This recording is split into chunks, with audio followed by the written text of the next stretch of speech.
The stars were wrong. Captain Jake Morrison had spent enough time in deep space to know the difference between silence and tension. Silence was empty. Tension had weight, and the silence outside the viewport of the Earth's diplomatic cruiser carried weight. Belthar's prime burned beneath them. Oceans like molten sapphire, continents carved in crimson stone, storm systems spiraling in gold-lit patterns. Beautiful. And wrong. Tell me I'm overthinking this. Jake said quietly. Commander Amy Chan didn't look up from her console. You're overthinking this. Jake kept watching orbit. Every war starts with a meeting. This wasn't supposed to be a battlefield. It was an alliance summit. Valkitha Empire hosting. Kruva observers attending. Earth's invited as a developing interstellar participant. Translation. Tolerated. The Valkitha were 7 feet of muscle and scale. Gold-eyed, bone-plated. Bred in gravity fields stronger than Earth's. They respected strength above all else. Humans, in their eyes, were fragile. Jake had seen that look before in other species. Small, soft, temporary. The cruiser descended through atmospheric controlled burn.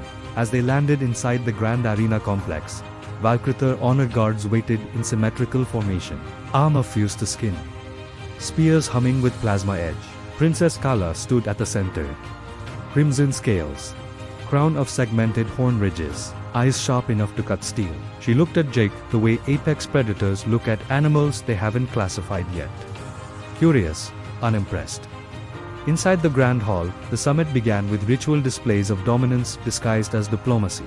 Valkathar warriors demonstrated strength contests. Krovar representatives observed from elevated platforms. The Krovar were different.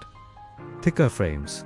Bone-plated forearms. Adaptive combat morph systems embedded in muscle tissue. They were conquerors by culture, and they were watching Jake. Not Earth. Jake. Then the ceiling exploded. No warning alarms. No orbital detection. Krovar shock troops descended through breaching pods like armored meteors. The marble floor shattered. Valkritha guards roared and charged.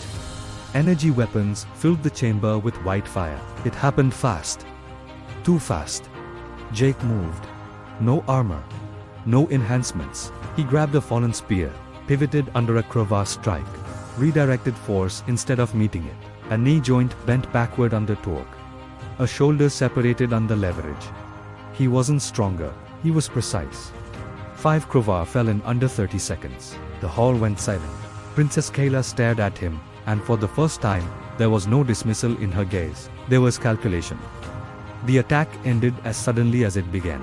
Krovar forces withdrew, not defeated. Satisfied. Later, in the Valkitha medical wing, Daniel Reyes leaned close to Jake. When you were under that second Krovar, Princess Kayla thought you were going to die. Jake flexed his bruised hand. That happens. Daniel hesitated. She said she wished you were her husband. Jake blinked once. Before he could respond, a Valkitha officer entered and bowed. The Emperor requests the human champion. Champion. Jake exhaled slowly. In the throne chamber, the Emperor spoke plainly. The Krovar attack was a measurement.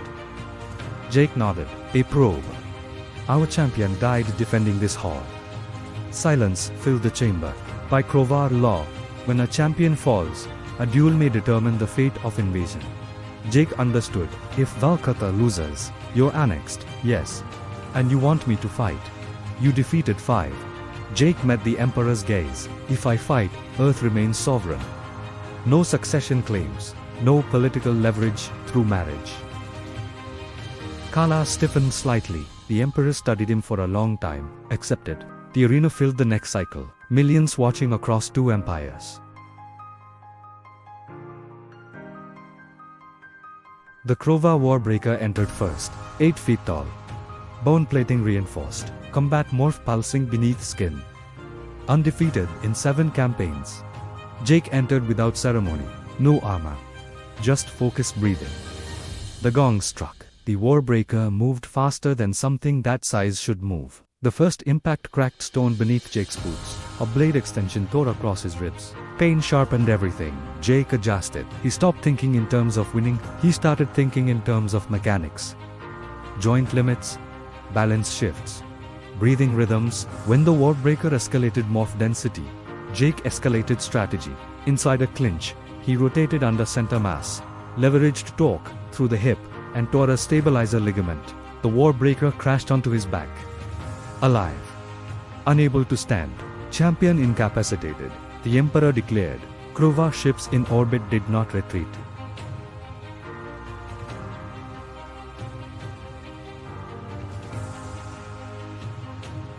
They repositioned, a message transmitted across the system. Humanity escalates the board. Days later, Krova vessels surrounded Earth's cruiser. Legal inspection. A trap. If we resist, we justify war, Amy said. If we comply, we look weak, Lisa added. Jake watched tactical projections. Then, he gave an order that froze the bridge. Prime the core for overload. Silence. The cruiser's fusion core could detonate with enough yield to cripple every Krova vessel within proximity. It would also destroy them. Boarding craft latched onto the hull. 10 seconds to breach. Jake transmitted on open channel. This is Captain Jake Morrison of Earth. You wished to evaluate our threat potential. Core output hit red line. Alarms screamed. Detonation yield sufficient to disable all nearby vessels. We do not bluff. 5 seconds. 4. 3. Krova formation broke. Boarding craft disengaged. The flagship transmitted a single command. Stand down. Jake cancelled overload at 2 seconds remaining. No one celebrated. That wasn't victory. That was deterrence. Then something worse arrived. Unknown fleet signatures appeared beyond mapped space. Ships grown, not built. Hull structure layered like bone. Veins of dim bioluminescence pulsing. They erased 3 Krova cruisers in 18 seconds. Not explosion. Absence. Gravity wells distorted. Matter collapsed inward and vanished. The Valkyther Emperor turned to Jake. Will you detonate? Jake studied the alien vessel separating from formation.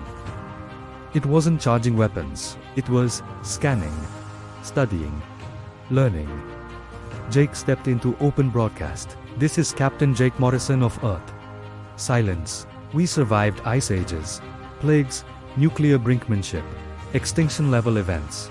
The alien hull pulsed in mirrored frequency. We adapt.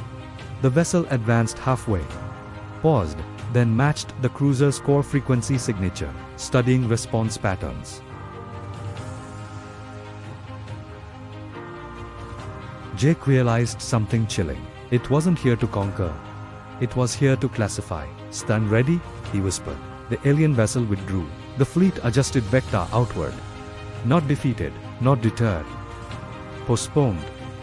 Princess Kayla stood beside him, on the observation deck. They will return. Jake nodded. Yes.